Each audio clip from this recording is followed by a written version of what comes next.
Hello everyone, welcome back to knowledge A to Z. Knowledge A to জেডে তোমাদের সবাইকে স্বাগত জানাই। তো আজকের এই ভিডিওতে আমরা ক্লাস 10-এ বাংলার ফার্স্ট সাবমিটিভ এক্সামের সাজেশন আলোচনা করব। তো সাজেশন আলোচনা করার পূর্বে আমাদের যে সিলেবাসটা রয়েছে সেটা আগে আমরা দেখে নিই। দেখো, তোমাদের সাহিত্য সঞ্চয় মানে টেক্সট বইয়ের যেটা রয়েছে সেটা হচ্ছে গল্প হবে একটাই গল্প, জ্ঞানচক্ষু আর কবিতা হবে তিনটে।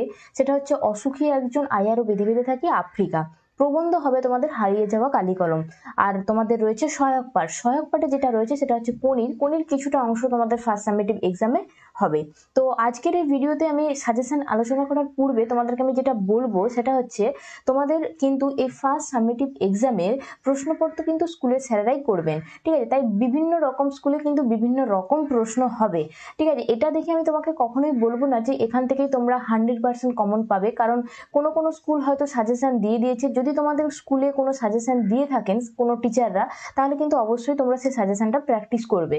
আর যদি কোনো না সাজেশন দিয়ে থাকেন তাহলে অবশ্যই তোমরা পরীক্ষায় যাওয়ার আগে তোমরা অবশ্যই এই লাইনগুলো সম্পর্কে যেগুলো আজকে আমি বলবো, যে প্রশ্নগুলো বলবো সেগুলো কিন্তু অবশ্যই তোমরা দেখে যাবে, কারণ বোর্ডের নির্দেশ রয়েছে যে স্কুলের টিচারদেরকেই প্রশ্ন করতে হবে, কারণ স্কুলের টিচাররাই তোমাদের মানে ফার্স্ট সাবমিটিভ এক্সামের কিন্তু প্রশ্ন করবেন।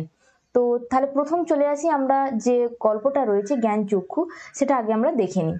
তো দেখো, জ্ঞানচক্ষু গল্প থেকে যে লাইনগুলো ভেরি ভেরি ইম্পর্টেন্ট, মানে যেটা থেকে সাধারণত প্রশ্ন এসে থাকে, সেটা হচ্ছে তপনের চরিত্র। এটা তোমাদেরকে দেখে যেতে হবে।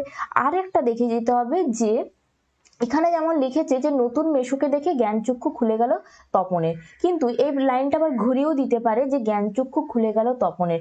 তপনের কিভাবে জ্ঞানচক্ষুর উন্মোচন ঘটেছে তা গল্প অবলম্বনে লেখো। এখানে যেমন দিয়েছে জ্ঞানচক্ষুর শব্দটির অর্থ কি, তপনের জ্ঞানচক্ষু কি সত্যি উন্মোচিত হয়েছে তা গল্প অনুসারে বিবৃত করো। তাই লাইন কিন্তু অন্য দিতে পারে, কিন্তু মানে তোমাদের যে প্রশ্নের যে উত্তর সেটা কিন্তু একই থাকবে। সেটা কিন্তু তোমাদেরকে একটু বুঝে লিখতে হবে। তার জন্য কি করতে হবে, বারবার গল্পটাকে পড়তে হবে। বারবার গল্পটা পড়লেই তোমরা বুঝতে পারবে যে কোন লাইনটা তুলেছে, আমাকে কোন উত্তরটা লিখতে হবে, ঠিক আছে? এই দুটো প্রশ্ন তোমরা 5-এর জন্য রেডি করে যাবে। 3-এর জন্য বেশ কিছু লাইন গুরুত্বপূর্ণ রয়েছে, সেটা আমি একবার দেখে দেব। তো দেখো, 3-এর জন্য যেগুলো করবে, রত্নের মূল্য জহুরির কাছেই, এই উদ্ধৃতাংশটির তাৎপর্য কি? কিংবা দিতে পারে যে এ বিষয়ে সন্দেহ ছিল তপনের, কোন বিষয়ে সন্দেহ ছিল এবং কেন ছিল, এটা দিতে পারে। কিংবা দিতে পারে যে পৃথিবীতে এমন অলৌকিক ঘটনাও ঘটেন, কোন ঘটনাকে অলৌকিক বলা হয়েছে। তারপরে দিতে পারে এমন সময় ঘটনাটা ঘটলো, সেই ঘটনাটা কোন ঘটনার কথা বলা হয়েছে। মেসোর উপযুক্ত কাজ হবে সেটা, কোন কাজকে মেসোর উপযুক্ত কাজ বলে মনে করেছেন তপনের ছোট মাসি, ঠিক আছে? তারপরে কথাটা শুনে তপনের চোখ মার্বেল হয়ে গেল, তো এই উদ্ধৃতাংশটি তাৎপর্য কি? বুকের রক্ত ছলকে ওঠে তপনের, কি কারণে বুকের রক্ত ছলকে উঠেছিল তপনের? সে ভয়ঙ্কর আহ্লাদ হবার কথা, সে আহ্লাদ খুঁজে পায় না, উদ্ধৃতাংশের তাৎপর্য কি? তাই এই লাইনগুলো কিন্তু তোমরা অবশ্যই তাৎপর্য এবং কে কাকে কথাগুলো বলেছে, কেন বলেছে, কি কারণে বলেছে, এগুলো কিন্তু তোমাদেরকে দেখতে হবে জ্ঞানচক্ষুর গল্প থেকে। এই যে 3-এর জন্য এই প্রশ্ন এবং 5-এর জন্য দুটো প্রশ্ন, এগুলো তোমরা জ্ঞানচক্ষু থেকে দেখবে। এরপর চলে যাব আমরা তোমাদের যে প্রবন্ধ রয়েছে, একটা প্রবন্ধ সেটা আগে দেখে নিই, হারিয়ে যাওয়া কালি কলম। তো এই প্রবন্ধ থেকে যে কোনো লাইন তুলে প্রশ্ন দিতে পারে। গুরুত্বপূর্ণ যে লাইনগুলো, যেগুলো অধিকাংশ স্কুলেই এসে থাকে, যে লাইনগুলো থেকে প্রশ্ন, যেমন ধরো, আমার মনে পড়ে প্রথম ফাউন্টেন পেন কেনার কথা, ঠিক আছে? যে ফাউন্টেন পেন কিনতে গিয়ে যে লেখকের যে অভিজ্ঞতা, সেই অভিজ্ঞতার বর্ণনা জানতে চাইতে পারে।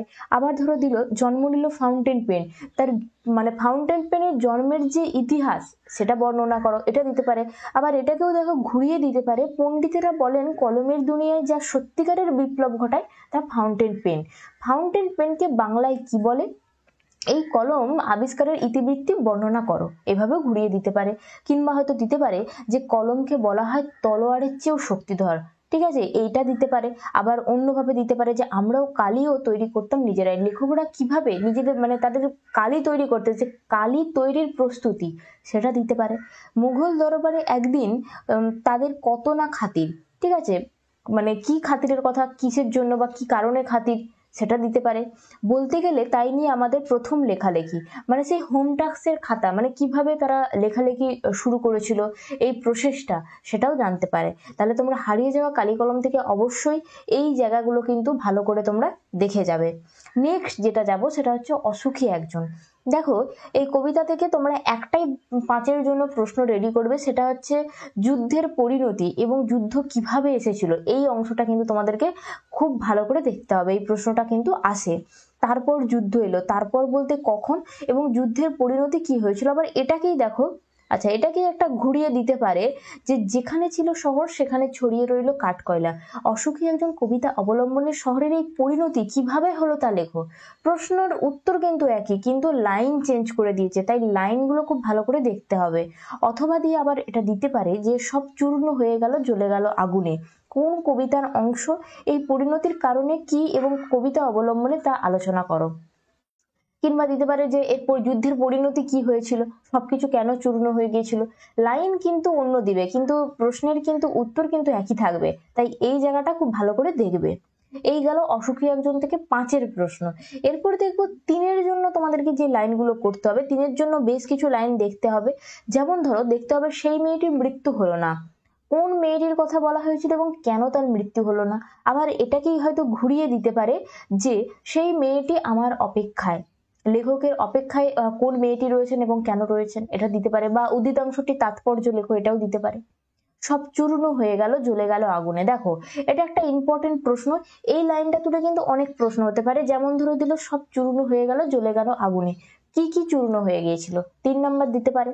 আবার ধরো দিতে পারে যে সব চূর্ণ হয়ে গেল জ্বলে গেল আগুনে, কি কারণে এই ঘটনার এরকম ঘটনা ঘটেছিল, ঠিক আছে। বা কেন আগুন জ্বলে গিয়েছিল, কিভাবে হলো, নানা প্রশ্ন আসতে পারে এই লাইনটা তুলে, ঠিক আছে। নেক্সট, তারা আর স্বপ্ন দেখতে পারলো না, কাদের কথা বলা হয়েছে এবং তারা কেন স্বপ্ন দেখতে পারলো না।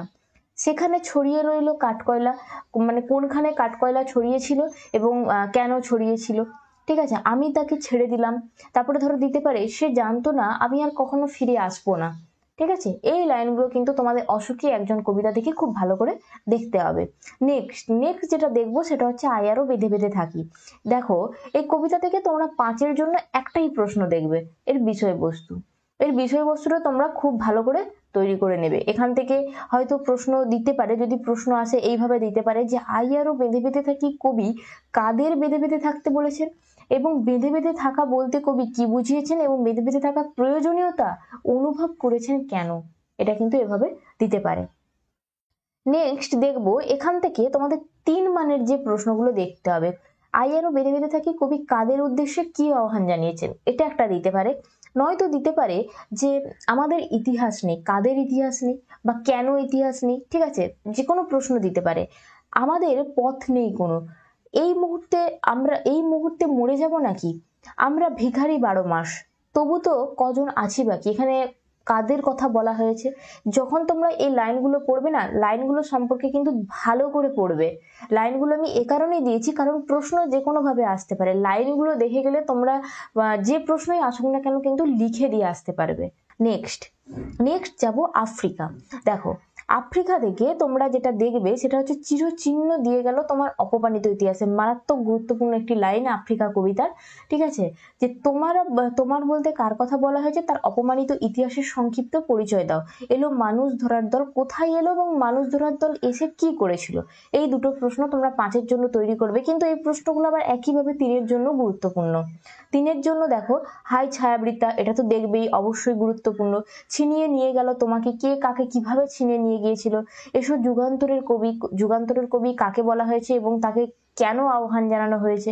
বলো ক্ষমা করো, কার কাছে ক্ষমা চাইতে বলা হয়েছে। অথবা দাঁড়াও এই মানহারা মানবীর দ্বারে, মানহারা মানবী কে, তার দ্বারে কেন দাঁড়াতে বলা হয়েছে। সভ্যের বর্বর লোক নগ্ন করলো আপন নির্লজ্জ অমানুষতা। বা দিতে পারে এলো মানুষ ধরার দল। অথবা দিতে পারে যে এলো ওরা লোহার হাতকড়ি নিয়ে, এখানে কাদের কথা বলা হয়েছে এবং তারা কেন এসেছিল, ঠিক আছে। এই লাইনগুলো তোমরা আফ্রিকা থেকে ভালো করে দেখে নেবে। এই ছিল তোমাদের টেক্সটের যে প্রশ্নগুলো, মানে সাহিত্য সঞ্চয়নের যে গল্প, কবিতা এবং প্রবন্ধর যে গুরুত্বপূর্ণ যে লাইনগুলো, যেগুলো পরীক্ষা দিতে যাওয়ার পূর্বে অবশ্যই তোমাদেরকে দেখে যেতে হবে, সেটা আমি বললাম। নেক্সট যেটা দেখবো সেটা হচ্ছে তোমাদের যে সহায়ক পাঠ রয়েছে কোনি, সে কোনি থেকে তোমাদের যে লাইনগুলো দেখতে হবে। দেখো ক্ষিতীশের বিরুদ্ধে যে অভিযোগগুলো আনা হয়েছিল বা কি কি অভিযোগ করা হয়েছিল সেটা তোমাদেরকে দেখতে হবে। আর দেখতে হবে আমার বিরুদ্ধে চার্জগুলো স্পষ্ট করে চিঠিতে বলা নেই, কিংবা ধরো এখানে এই প্রশ্নটাই হয়তো তুলে দিল যে আমার বিরুদ্ধে চার্জগুলো স্পষ্ট করে বলা নেই, ক্ষিতীশের বিরুদ্ধে কি কি অভিযোগ করা হয়েছিল, এটা কিন্তু লাইন তুলেও দিতে পারে। তারপরে দেখো খাওয়ার আমার লোভ নেই, ডায়েট করি। নেক্সট দিতে পারে আজ বারুণী, সে বারুণীর ঘাটে মানে গঙ্গার যে ঘাটে যে দৃশ্য সেটা বর্ণনা করো, এটা দিতে পারে। কিংবা ধরো দিতে পারে যে আজ 4 বছরের মধ্যে প্রজাপতি ডানা মেলে দিয়েছে। নেক্সট প্রথমে দিকে লীলাবতী বৃদ্ধহী হয়ে উঠেছিল। এই অংশগুলো কোনি থেকে কিন্তু তোমরা অবশ্যই দেখে যাবে।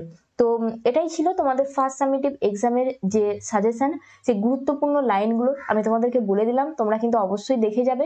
আর আবারও বলবো আর একটা কথা, যদি তোমাদের স্কুলের স্যারেরা যদি কোনো সাজেশন দিয়ে থাকেন তাহলে অবশ্যই কিন্তু সেই সাজেশনটা তৈরি করে নিও। যদি তোমাদের স্কুলের স্যারেরা যদি কোনো সাজেশন দিয়ে না থাকেন তাহলে কিন্তু অবশ্যই এই প্রশ্নগুলো তোমরা দেখে যেও। আজকের ভিডিও এখানেই শেষ করছি, দেখা হচ্ছে পরের ভিডিওতে।